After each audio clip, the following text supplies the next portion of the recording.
Hey, did you eat yet? I'm Victor, and today we're at Peony Seafood Restaurant, the only dim sum and banquet hall left in Oakland Chinatown. Today, I'm joined by a few very special guests. My name is Randy Lau. I am the son behind Made with Lau. It started out as kind of a selfish desire to preserve my dad's recipes. He cooked Chinese food for 50 years, and I grew up spoiled by it. It's like the best thing I've ever done.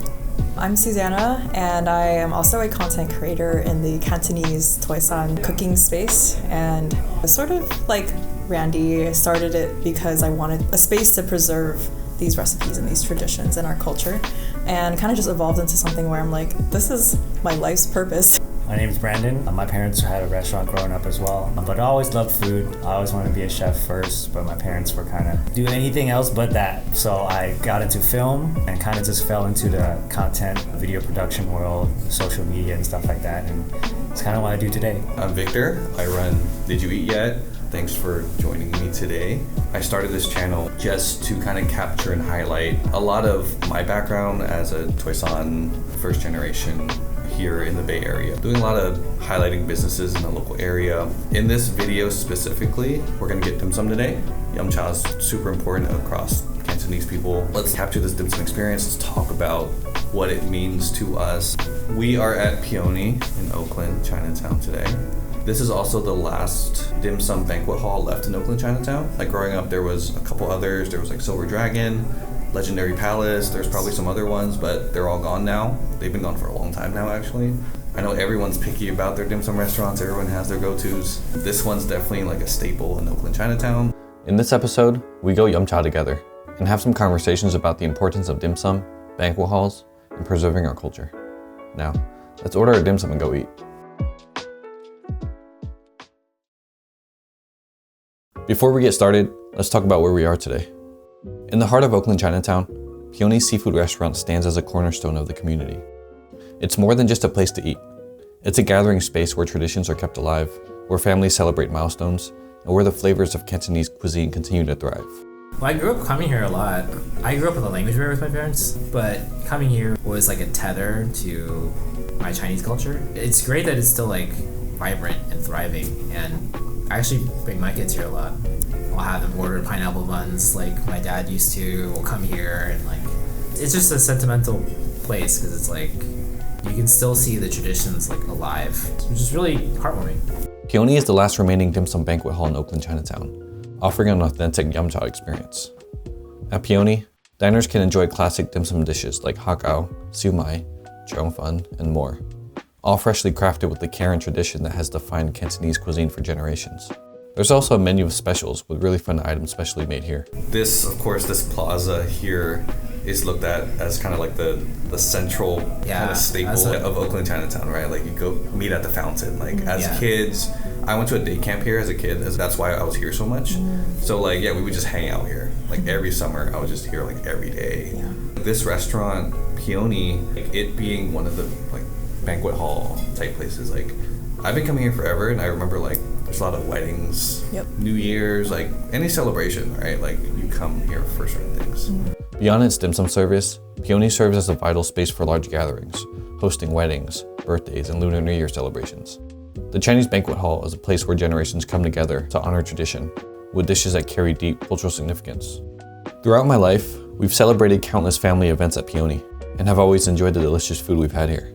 Whether you're here for a casual dim sum experience or a grand banquet celebration, Peony Seafood Restaurant offers a taste of tradition, a connection to community, and a place to make memories. Dim sum, I think literally means like a touch of heart. For me, that's like my strongest tie to Chinese culture, Cantonese culture outside my house. You can just come and order all of these things that are so intricately made. And like we have kids' books about dim sum. I feel like it's just such an iconic piece of tradition that is like a unique experience in itself that people can still partake in today. So it's just really special. Having done a lot of like the dim sum recipes on my channel, like I've done research here and there on like those specific dishes and dim sum as a whole, and it's just like wrapped all these different cultures together into like something eclectically Cantonese. Dim sum isn't just a meal. It's a tradition, a ritual, and a way of bringing people together. A Cantonese staple, dim sum is all about sharing, from the food to the conversation. For me, I've grown up with the restaurant. I have a lot of memories of seeing my uncles just hours just putting the hot dogs together, just the skill nonstop. that it takes. Yeah, but for them, they make it look easy, right? I just core memories of them. They do it for like hours and then go smoke a cigarette, come back. And so that's like something really tied to me. And then just, every weekend, just being with family, especially living with my grandma. She had 10 kids, 9 sons. Oh, wow. 1 daughter, and the daughter was my mom. So since I lived with her, a lot of my uncles would every weekend take her out to dim sum. So this was like a weekly thing for me, and I hope to continue that. So when you said you brought your kids, to dim sum, that warms my heart, and hopefully when I have kids, I want to continue that tradition. I feel like dim sum is something so unique to our culture and so representative of what our culture loves and is like proud of. Like even just eating family style is such like compared to American is such a uniquely Chinese thing, right? Eating family style, having a few dishes out there and sharing it all together is something that when first introduced to Americans was so foreign, and they're like, you see those videos of where Americans order a dish and they take it to their own plate, I think something as I was getting older and learning to be more proud of my Chinese culture was something that I actually really appreciated. I used to, when I was a kid, going to these restaurants, they're always so loud, carts pushing around, ladies yelling, family members look like they're arguing, but they're not. I was kind of embarrassed about that because growing up here, it just wasn't the norm, right? So I would be like, oh, I hate going to these restaurants, hate being dragged to these. And as I got older and started appreciating the culture more, I was like, that's actually a really beautiful thing that we can have this round table and share all the food together. It's a whole full experience, and you take your time when you eat. You're not like you eat and you go. It's a whole. It's like you spend time with each other. As a kid growing up, who hated going to family things. This was one of the things I did like to do. 'Cause it's I get to see my cousins, It was always fun. We had the kids table. Even today, we're in our 30s now, but Still a kids table. A kids table. Yeah. Except for one of the cool uncles, it's just... There's no space at the adult table, so he has to join the kids table. I'll never be at the adult table until we have our own kids, and that continues to pass down. And I think it's always been a easy barrier for non-Cantonese people too, to kind of be introduced to this food. Oh, yeah. My wife's Filipino, her family's Filipino, we go dim sum all the time. Yeah. I think the biggest shock for me sometimes too is going to get dim sum with people who aren't Chinese and seeing what they order. It's what are you guys doing? Why would you pick that? And ordering is probably one of my favorite parts about dim sum. Growing up, most dim sum restaurants had the ladies pushing carts around, but most spots have now transitioned into marking your own orders on a paper menu or just ordering directly on a tablet. Everyone has their favorites, and it's always a good time making sure everyone gets what they want. I cannot go without getting hakao. Yeah.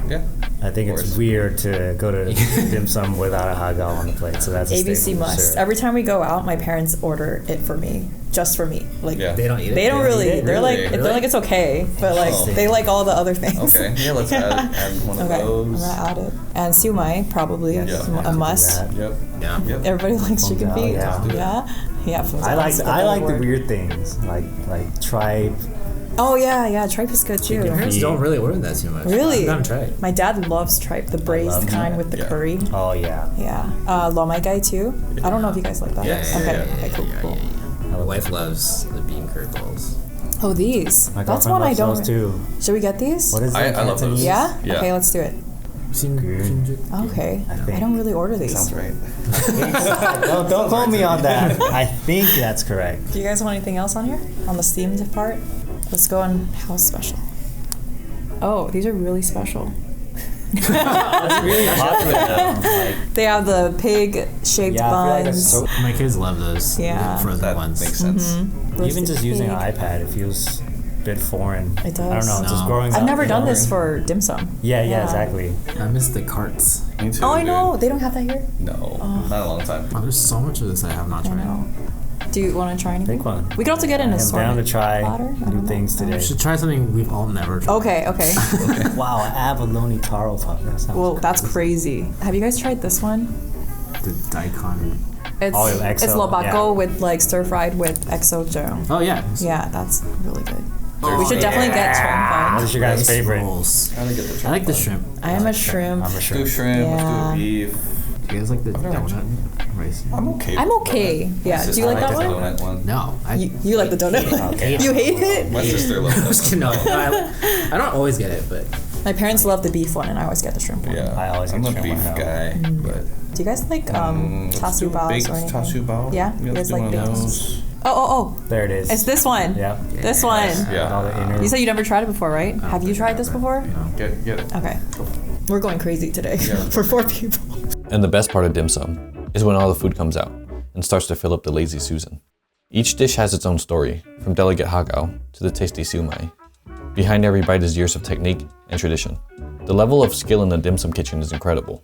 Every fold in the dumpling, every texture, every flavor is carefully crafted. you would never know that like chicken feet, for example, which costs like I don't know, this I think it's like $8 here. It takes like 6 hours of prep. We did a video on chicken feet on our channel, and I was like blown away. The shoot took like 8 hours just for that dish, because you have to do all. It's basically like a spa treatment for like the chicken foot, but you have to.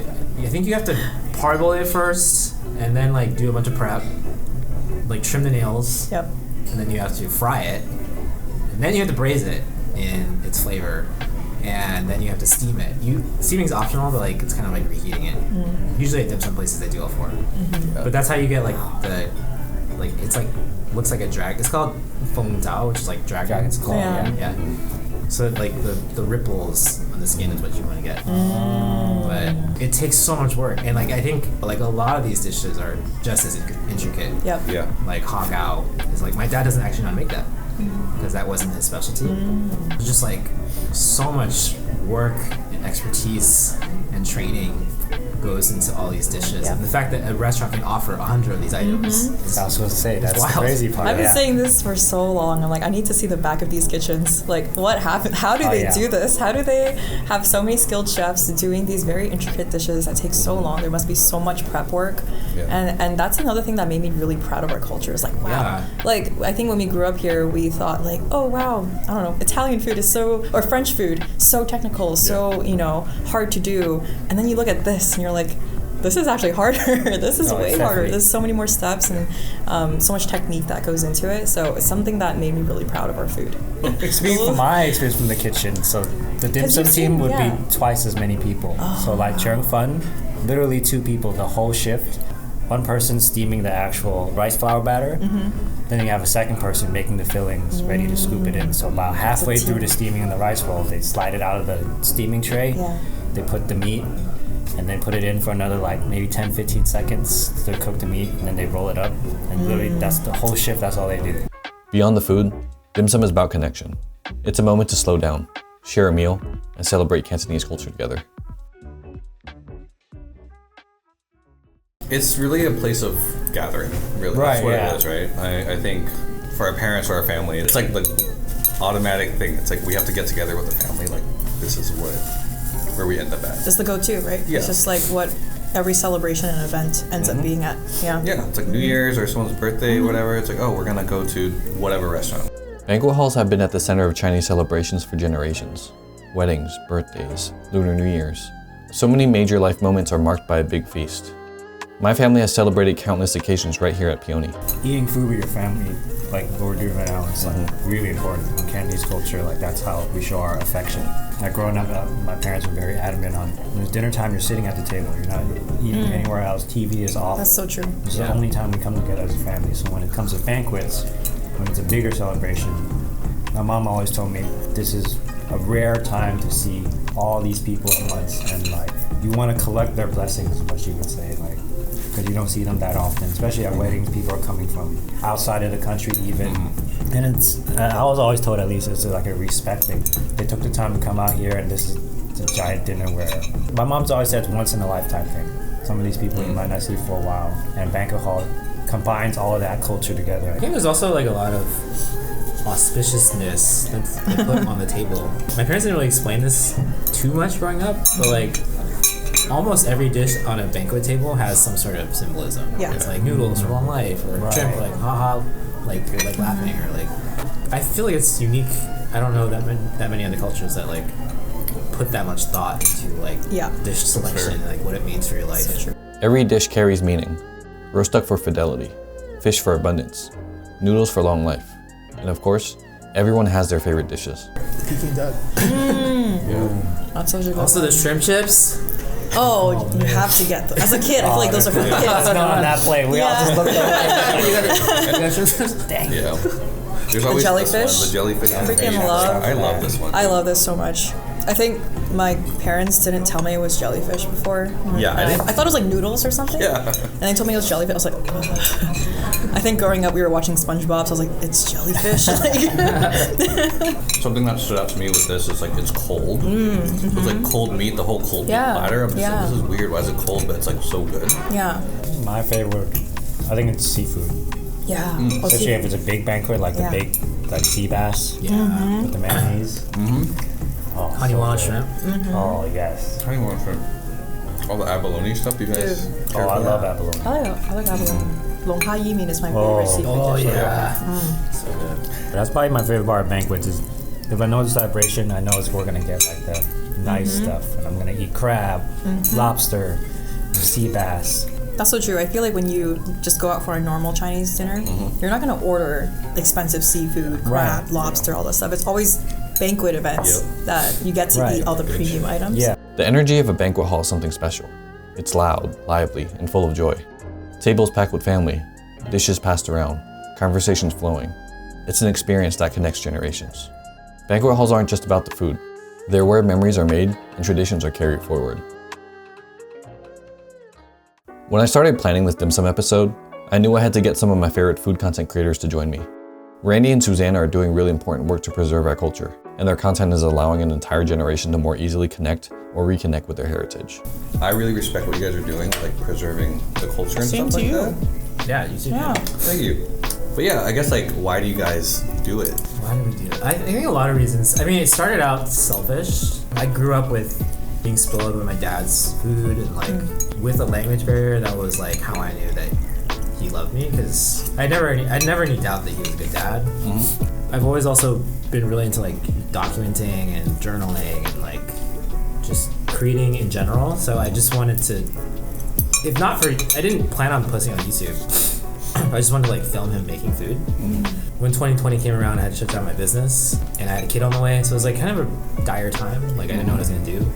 But with the kid on the way, with my dad being like 76 at the time, me thinking a lot about like purpose and legacy, like I really wanted to take a stab at combining everything that I've developed in my professional career with like marketing and video and storytelling, and like apply that to seeing if me preserving my dad's recipes and sharing it with the world would go anywhere.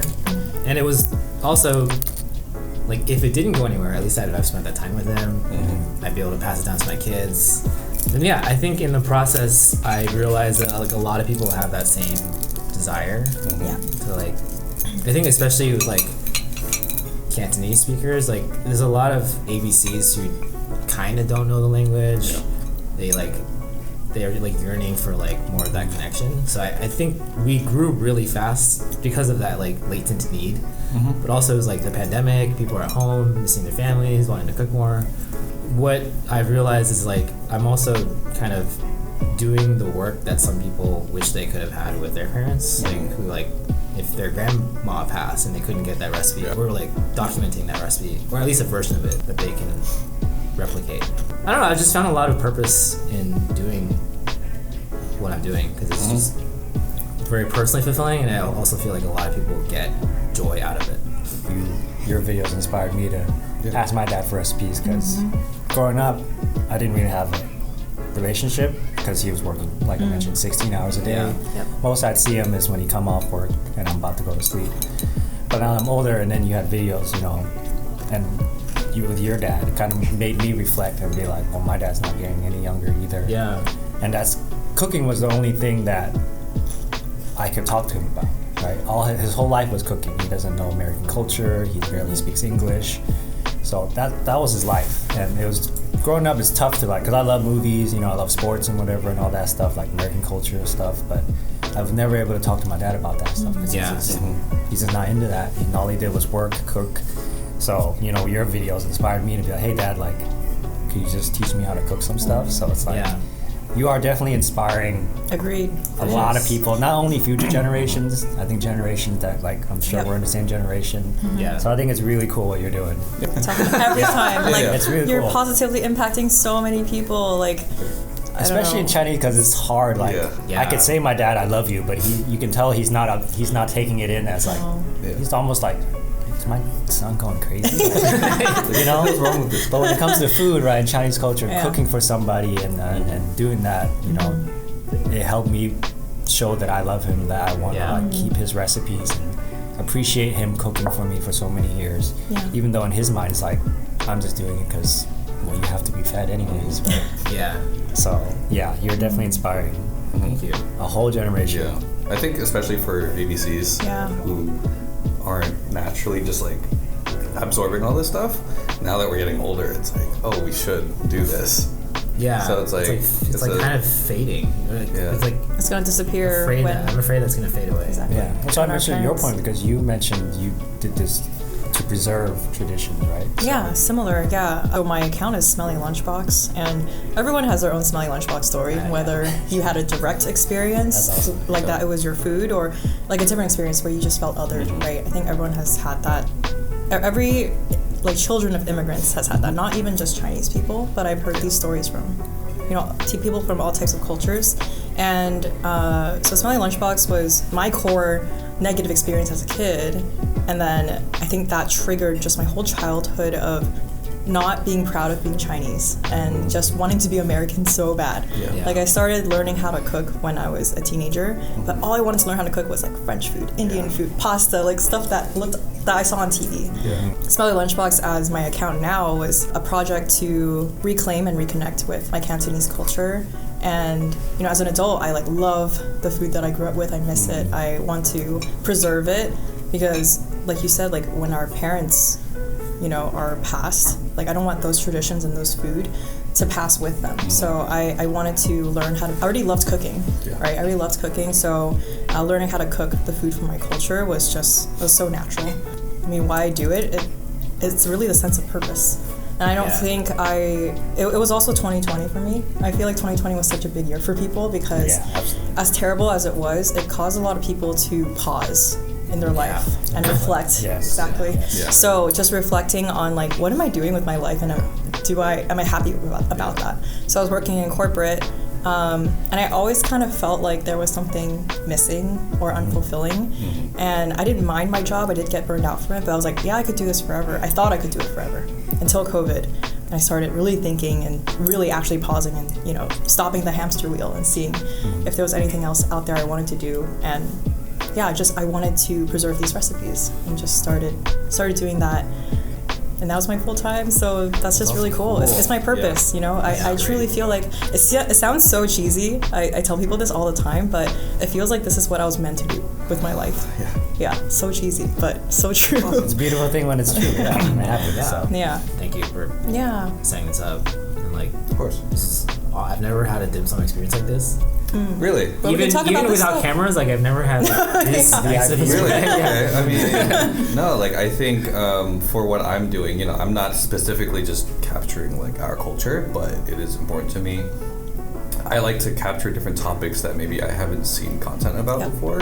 I try to make videos highlighting certain like different groups or around the Bay Area and try to like really dive into certain things. I think this is like a really interesting topic. Maybe like non-Cantonese people don't know about they'll go get dim sum, they don't understand the importance of it. Yeah. So I think getting you guys in this like is really cool. So thanks for coming out here. Oh my god, of course. Doing this. We should do this like every month or something. I'm just kidding.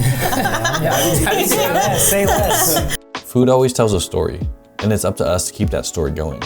One meal, one gathering, and one tradition at a time.